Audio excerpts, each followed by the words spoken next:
All right, let's go to the ticket booth. All right, let me pull up my notes here because it's certainly going to be needed. Because this movie is super interesting and it has a lot going on. And I need to pull up the IMDb so I pronounce everyone's name correctly. Not that I need to list off a ton of actors and actresses. I'm just going to go for the director. You're not going to do this like Joe Samurai. Like are you Fukushima? Origato? All right, IMDb. Here we go. Homeboy. Gotta get the names right. At least one of them. At least the director and the writers, right? All right, so this is House from 1977. It is a psychedelic horror comedy. I don't even know what you would call it. It's not really classifiable. It's definitely, I would consider like an art film. Oh, that reminds me. I have a specific theme for this week's episode. That's fucking art. And because we have two things on this episode that are fucking art. Like this and Requiem. Yeah, but yeah, art. They're both art. I'm gonna add a glitter swipe and everything. Of course, you gotta have the sparkles and the sound art. effect. And All right, let me see if I can get this right. The director of House is Nobuhiko Obayashi. I think I did pretty good on that. And the writers are Chiho Katsura, who did the screenplay, and Shigumi Obayashi, who did the original story. So I wonder what they were taking at the time when they thought of this original story, because this is, honestly, I was telling you before we started, this is like the most psychedelic movie I've ever watched and heard nobody talk about. It's really strange, but I will say that it's immediately not grounded in reality, because right out the gate, I knew that it had to have been some kind of strange parallel universe, because the girl's dad says that Sergio Leone likes his music better than Ennio Morricone. Right. And I was like, no, but I was That's an art joke. No, but I was thinking to myself again. I'm like, okay, well, I haven't listened to this guy, and he's Japanese. He could be phenomenal, but still, Morricone's great. Anyhow, so this is a story, roughly, and I have a one sentence description because it's the easiest way to do this before we actually break apart the movie. It's a story about a girl and her group of friends going to visit her aunt at her creepy cabin. Yeah, for summer vacation. Yeah. And it's only through certain complications. Like they have other plans, but ultimately. I got it all right here. Yeah. We'll burn through it. I made sure to be on point this week, yeah, so we don't have another Bullet Train issue. Yeah, dude, Bullet Train was, that was... We butchered that one. But well, this one could easily be butchered, too, because it's a weird... That's what I was worried about, because it's like, all right, no, I'm going to be on point. I'm watching this first thing in the morning, So this is a Toho film, our good friends at Toho, who make everything that we love, especially the new movie we're going to see. Not to jump right off the theme, but we're going to see Shin Ultraman this week. I bought the tickets earlier. Got good seats. I can't believe a fair amount of seats were bought out for this movie. But I'm super excited. Yeah, it should be interesting. I haven't seen an Ultraman movie since I was a kid. I've only watched the original series and then... What is it? Super Cyber Samurai Squad? The Superhuman Samurai Cyber Squad! Yeah. Oh, dude, the opening for that show is fucking dope. Superhuman Samurai! He's just like, the little background happens, and then he picks up the guitar, and then he gets sucked into the computer, and dude, it's such a great show. And I remember watching it as a kid, and it feels like a fever dream because it's I don't remember the fine details about the show, but I'm like, oh yeah, that kid riffed on the guitar and then got sucked into the computer and fought against, as Ultraman, these monsters, And then I watched SSSS Gridman, which is an anime, which I found out 3 episodes in. SSSS stands for Super Cyber Samurai Squad, which is basically the same. And it was like a Fooly Cooly and SSSS. I'm not going to say the name again. Had a baby. So that was pretty good. But yeah, Toho. I'm excited. So this movie starts out. We get a weird photo taking scene to start. But so awesome about this movie is that every shot, every transition is just so fucking different and experimental, and you can tell he was really trying to do something different with every single shot, because in this weird photo taking scene where one girl's taking a picture of another one, it's a layered shot on top of a blurred background, and then when they're done taking the photo, she leaps into the actual... she just walks naturally, and it gets rid of the foreground. Yeah. And she's in the background picture. Just blends it kind of scene. It's really weird. Like, the the movie does that kind of stuff a lot. Oh, throughout the whole thing. And that's what I loved about it. Yeah, it's definitely very artful, and you knew that he had something very particular in mind for every shot, and he followed through. Dude, almost every single shot, I'm sitting there and I go, oh, whoa, yeah. Like, wow, like, just for a normal shit, like, I'm going to get into a second, it's one of my favorite edits in the movie, but it's these Japanese schoolgirls, it's the end of the summer, they're talking about how they're going to spend their summer. I put every transition's unique, feels like a 90s Japanese commercial, because this looks like all of the commercials they cut up and put for vaporwave videos and shit online. Yes, it's just like, that's exactly what it looks like. And it's the main character, Gorgeous, talking to her friend, and then we get a weird flashback because they're like, oh, your father's so great, and she goes, my father, and it drifts into a flashback, and it's about her father coming home from Italy, and like you mentioned, he's a great composer. And he mentions, and she's like, oh, are we going to go to that place we're supposed to go for summer? And he's like, yeah, but we have a companion, and he brings home this lady. And what I laugh about this particular lady, every time she's on scene, the wind is blowing her scarf every time. Every fucking time. Every time. And I'm like, every time her scarf is just, it doesn't, and she dramatizes everything. Gesture. It's like full of like some kind of divine beauty. Like she's supposed to be like just the most motherly and angelic person ever. And even when she's on scene with other people, the wind is just still blowing on her. Yeah. So funny. I loved it. But she's not cool about it. And she's like, oh, you're not my mom. Blah, I'm not going with you guys. And she runs off. And what did I put here? Steps out like a ghost. Girl is not happy. Oh, when she walks into her room, we get another really cool shot. She goes to change her clothes. She just does a spin. The camera spins. Her clothes change. And everything changes. The transitions are awesome. Oh, fucking awesome, man. And, then she basically is just looking through old pictures of her mom and notices like, oh yeah, I got that aunt. Maybe I'll write to her and see if I can visit her for summer vacation, blah, blah, blah. Yeah, because you're not my mom. Right, she sees her aunt in the photos and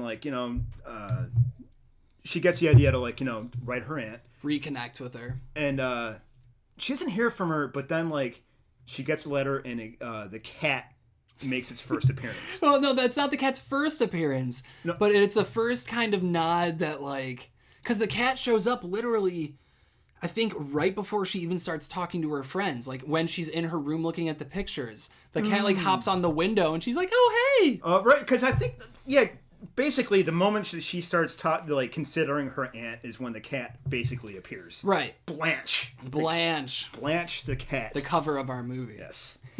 And Blanche is quite the character in itself. And the thing is, I also, before we go to them at the school talking with all their friends, I wrote down that the music in this movie changes constantly. It's like the main theme, really sad, then bum bum bum bum bum, like really happy-go-lucky shit.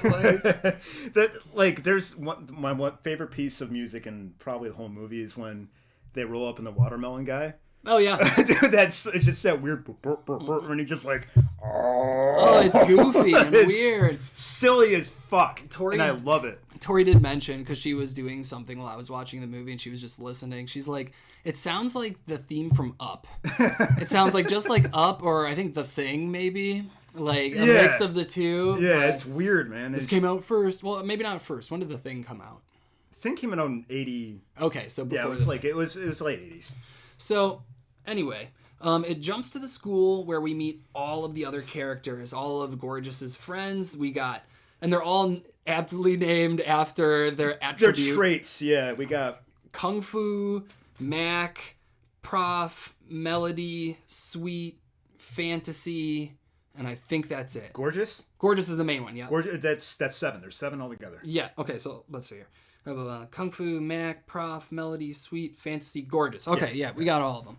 And while they're talking to each other about their plans for the summer, every time a character talks, it swipes to the left or to the right to give them their bit of the conversation instead of just showing them in a dynamic angle where you can see both of them talking. And I loved it. Well, except for that one wide shot outside the school where they're all talking about what they're gonna do. Right. And then all of a sudden you just kind of see it gets muffled, and we get that tunnel vision just on Gorgeous. Yeah, and that kind of stuff, like, you know, it's shit like that. They do that multiple times in the movie to make you focus. Right. Or like when the watermelon guy goes, "Howl." I love that just because I knew that that's like what they're going with the trailer, and I love that part in the trailer, just howl.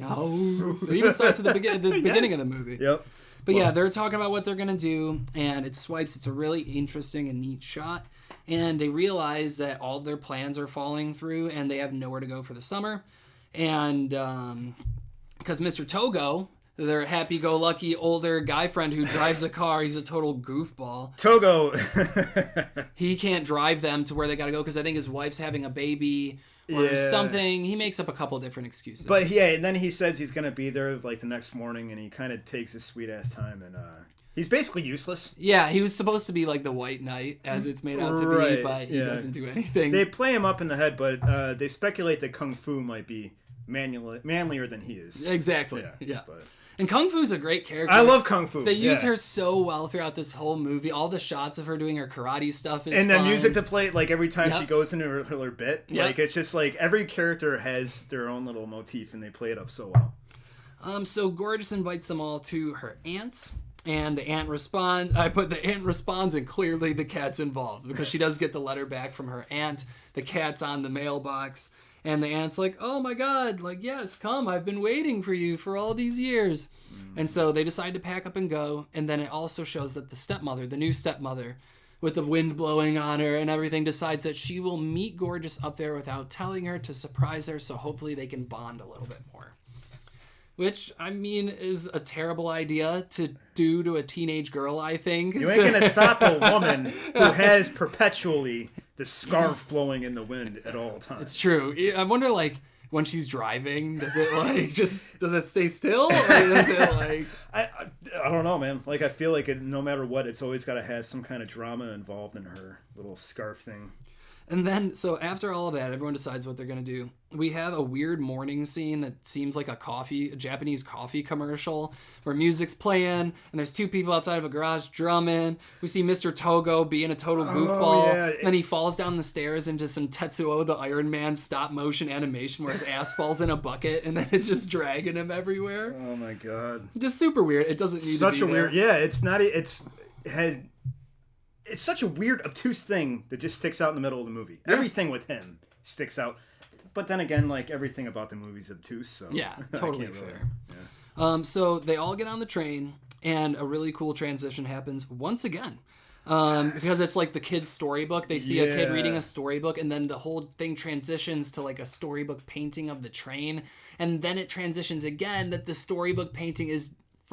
When they're sitting inside of the real train, it's still storybook on the outside window of the train, which was super and it's like, you know, cool. It's like like an illustrated background and like a rainbow, and it's definitely really cool. Awesome shot. Yep. Is that when they start talking about the history of the aunt and the dad? Yeah, it turns into like an old school film reel. Yes. And flashback scene. And it looks like old movie reel about the aunt and her husband who went off to war but never came back.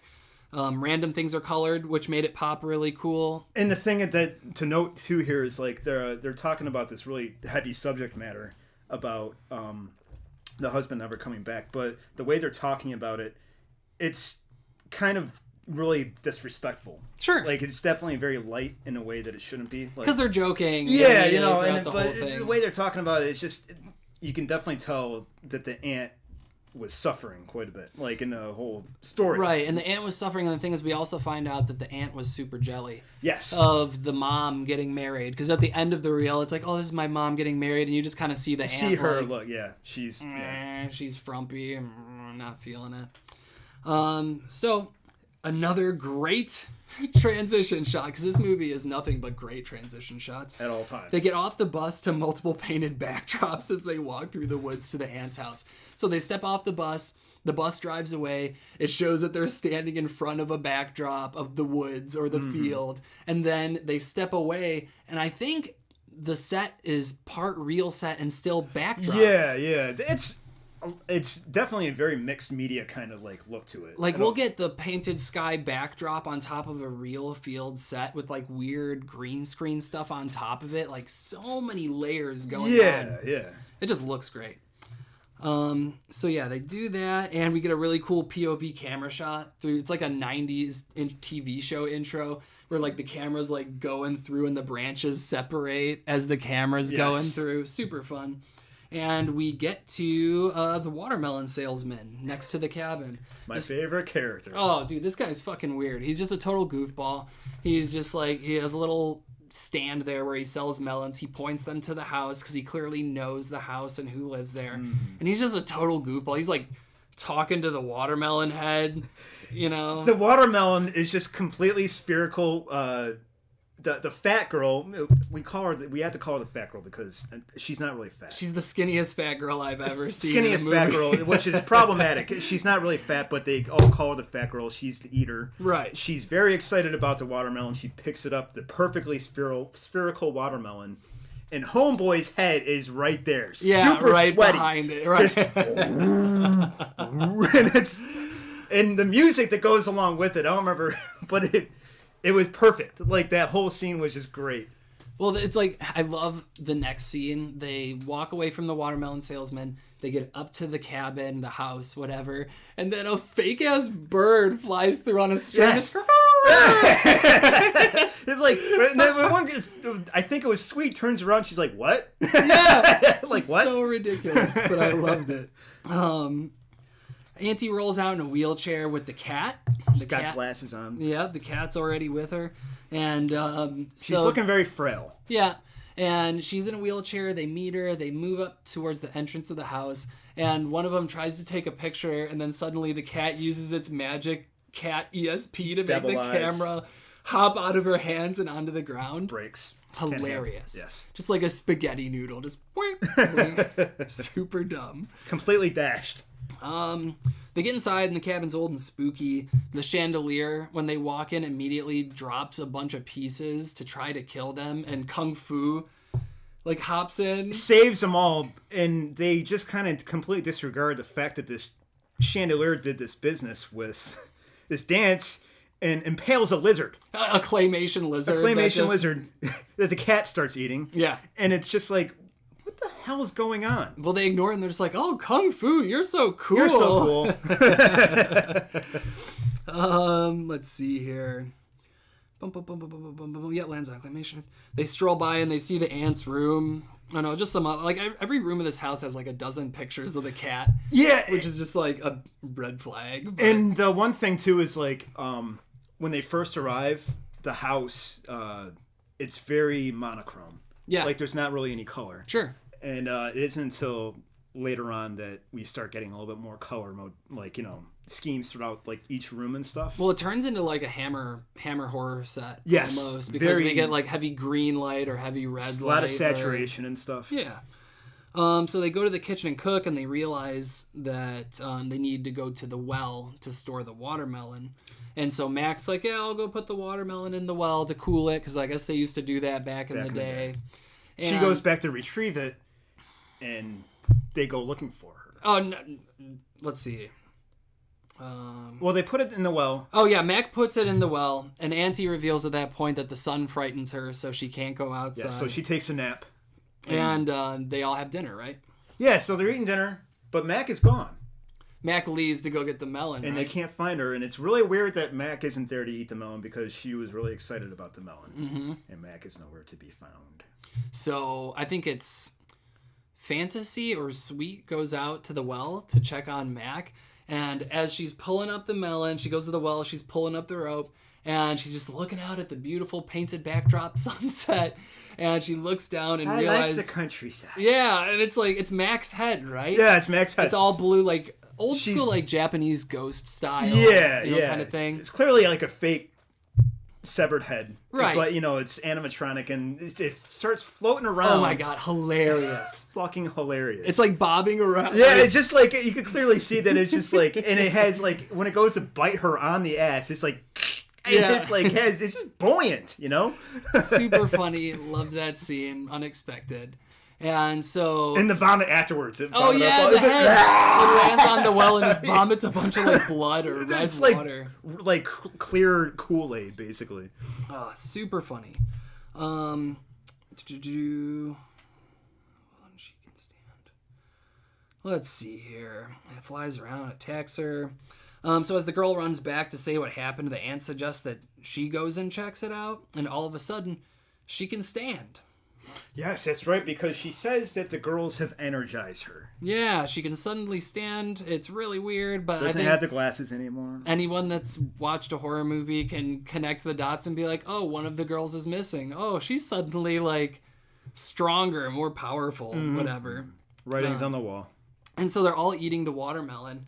And so as they're sitting around eating the watermelon, they're all eating just taking bites. And I think whatever girl went to the well to check. I think it was Fantasy. Because Fantasy is the one that's always kind of probably seen this shit. Right. Because nobody's going to believe her. Right. And so she looks over at the ant and they're eating the watermelon and the ant opens her mouth and like there's an eyeball looking around. Right. And you're like, oh, okay, so Mac is the watermelon. As far as like I can... I think that's the case too, because it's like... Because they show a slice like wiggle on a plate, don't they? And it's like Fantasy! Yeah, and it's kind of like what was I gonna say? She made a comment earlier too about how Mac would probably be really delicious because she's so round. Oh, yes. Okay, I forgot about that. Yeah, there's that little foreshadowing there, I suppose. So, like, they all start to go on with their evening and weird shit starts happening.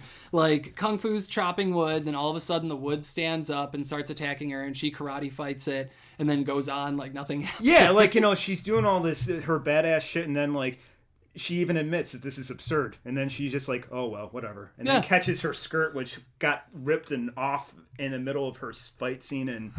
catches it like a friggin' pro. Right. She's Kung Fu and she's awesome. She's awesome. Best character of the movie. Awesome. Probably. Yeah, I love Kung Fu. Gorgeous is taking a bath and like weird hair starts to climb up on her, then dips back, and then nothing else happens. And all of a sudden, like they're in the kitchen and two girls are in the kitchen, and Auntie walks in and she's dancing.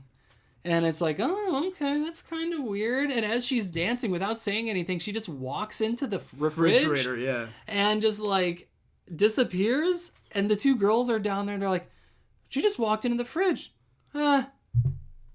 Whatever. And they just dismiss it. Then we see the aunt walk up into the rafters. She's up there and then looks at us, the audience. Yes. And it's like, okay, something's going on, but like they like everything else in this movie, they totally just disregard it. It's like everything. It's every strange occurrence is just like whatever.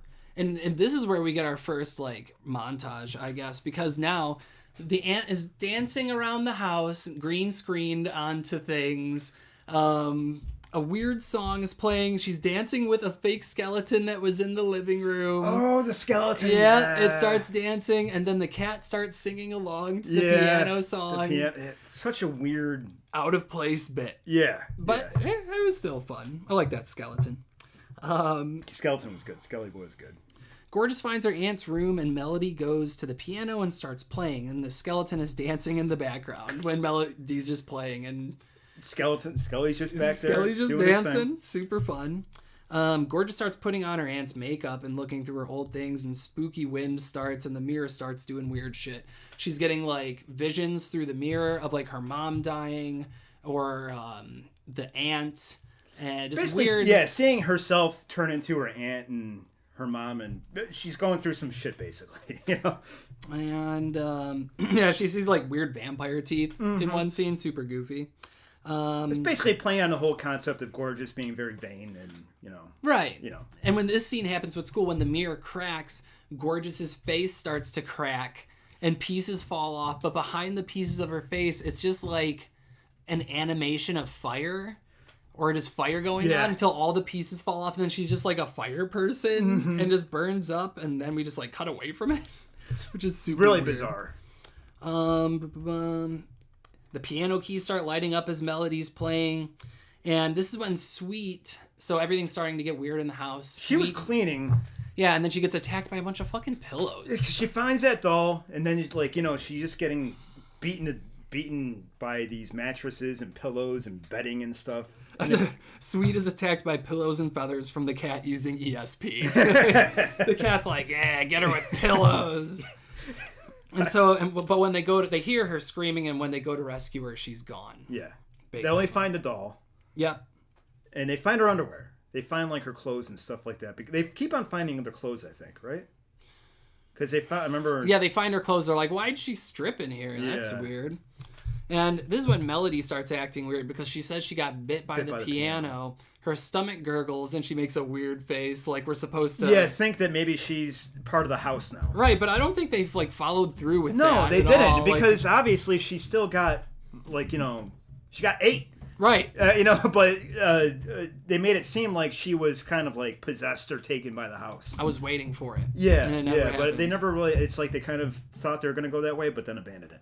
It's weird. And then let's see what else would happen here.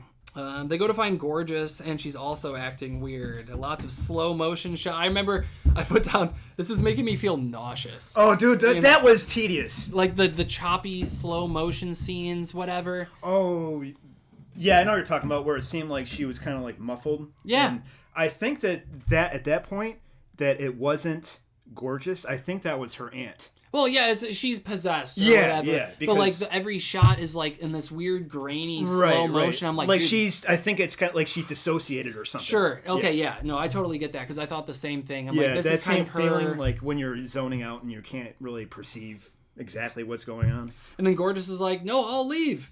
And she walks out of the house and everyone starts to panic. They're just like, and then shit starts hitting the fan. Yeah. The house is coming alive and traps them all in. All the windows shut, all the doors shut.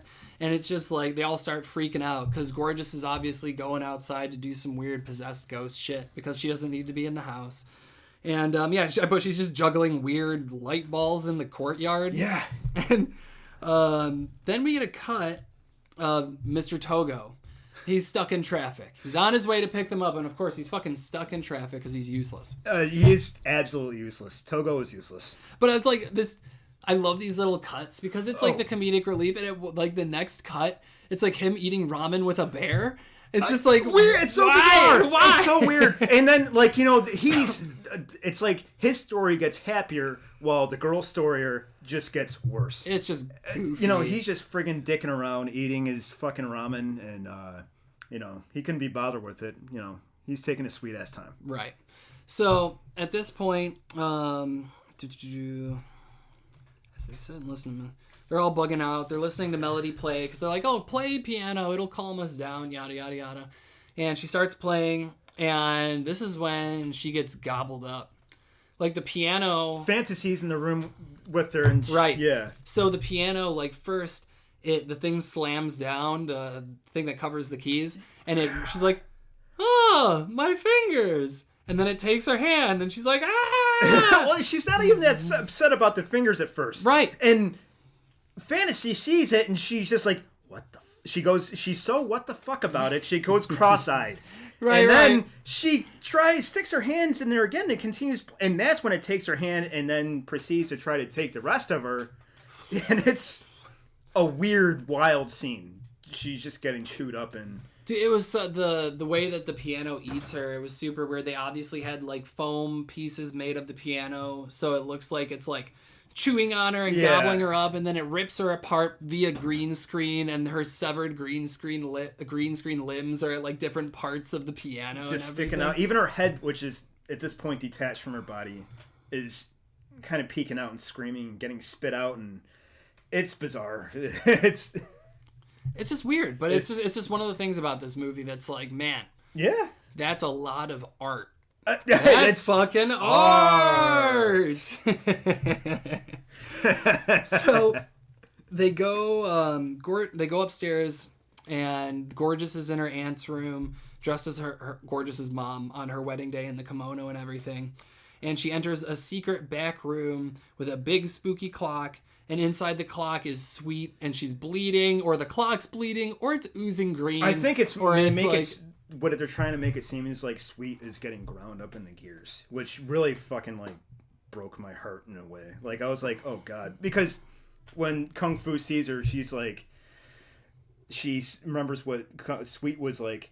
You're so awesome, Kung Fu. Oh and, yeah. and then she was like, oh god, and that was like, oh no. So that was actually, that hit me harder than I thought it would. It was good. It was effective. And so they all run downstairs and they find Melody dead. Her fingers still playing the piano like we see in the trailer, just kind of goofy. Her severed arms by the fishbowl. Yeah, all over the place. All over the place. And they carry Sweet out of the room. No, they carry Fantasy? Gorgeous. Or, no, is it Yeah, because Fantasy faints all the time. Yeah. They carry Fantasy out of the room. And this is where we get that shot of Mr. Togo eating ramen with a bear, for whatever fucking reason. And so the girls build a barricade going upstairs. And as they read the aunt's diary, they find out the aunt is a weird witch thing that died a long time ago, but is being kept alive by eating all the young girls of the village. So it's all the pieces are falling into place, and it's what we expected.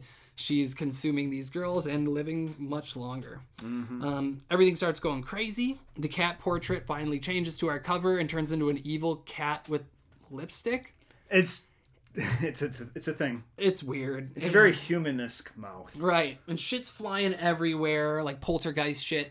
All the lights, the pictures, everything's flying around. Kung Fu's doing her thing and trying, like, just swatting all the debris out of the way as it's flying at him.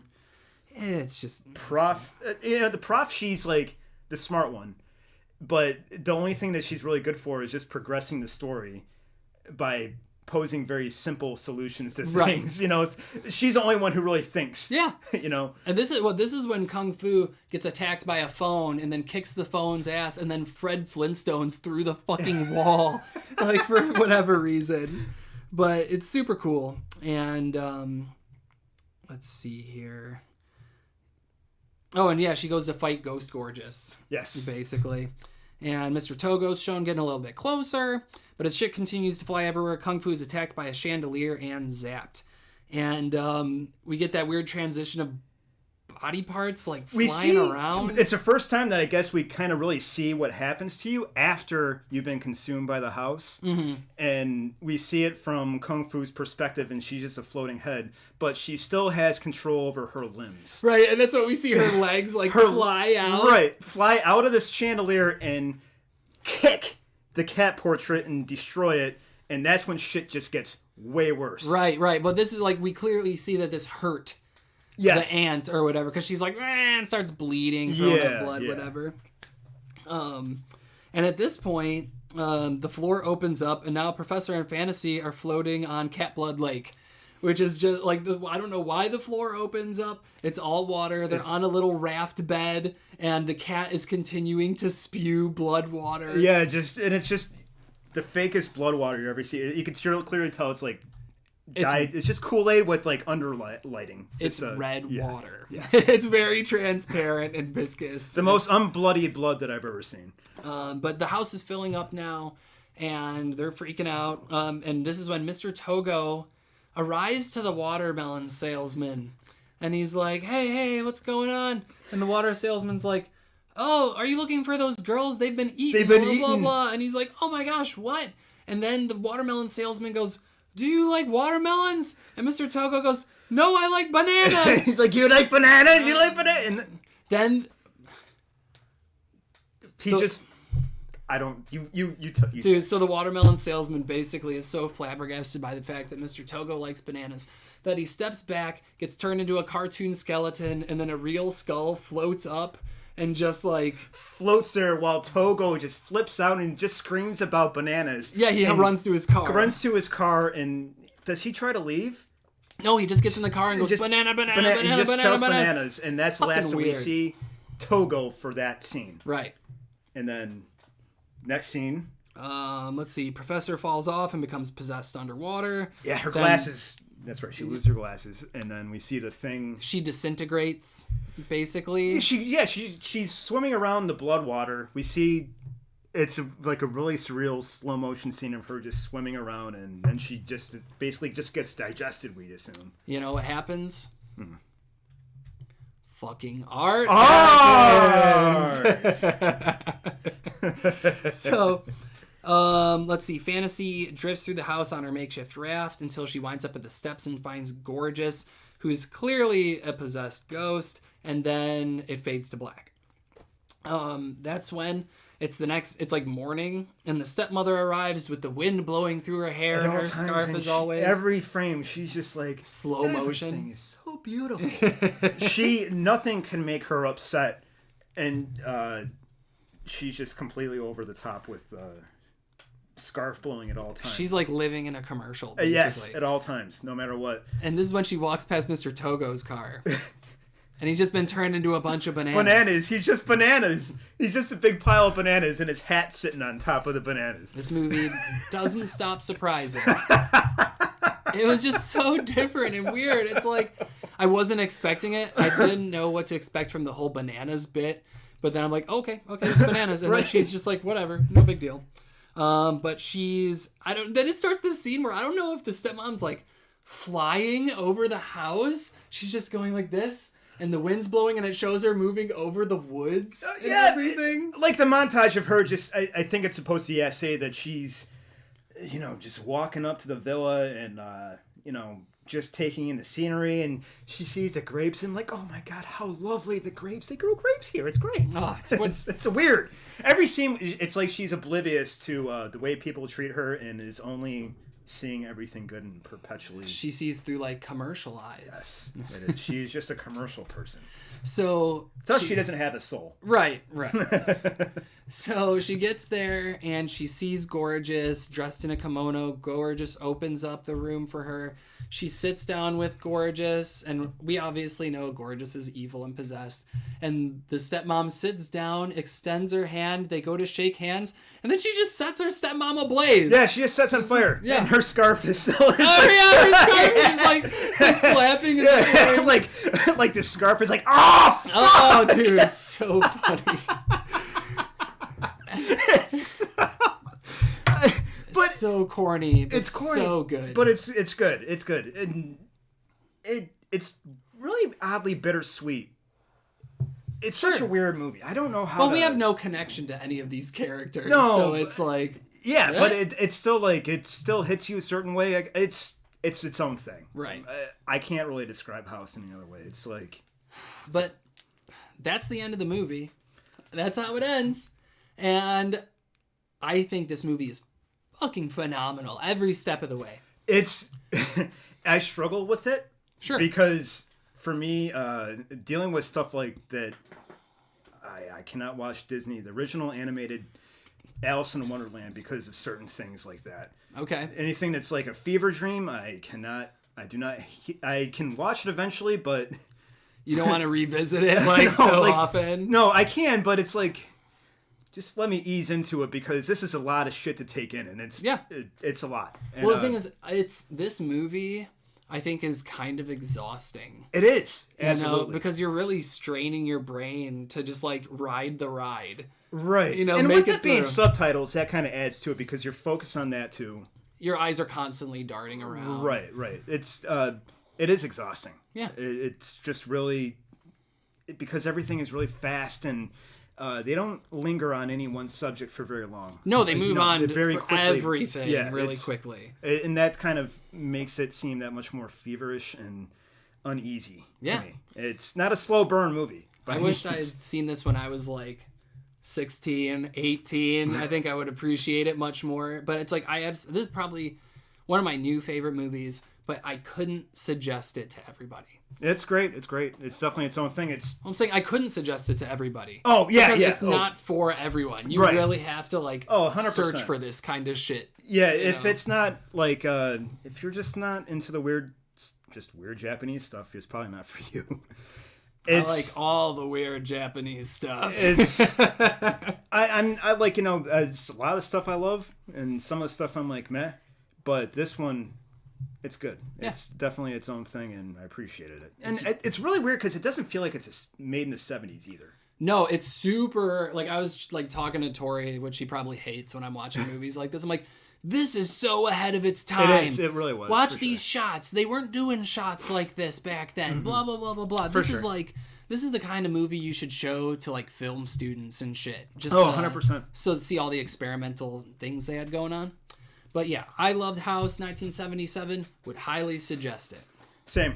It's not for everybody, but if this kind of thing tickles your fancy, I think you'll enjoy it. Yeah, if you like weird dancing skeletons and blood-spewing cat portraits and killer pianos.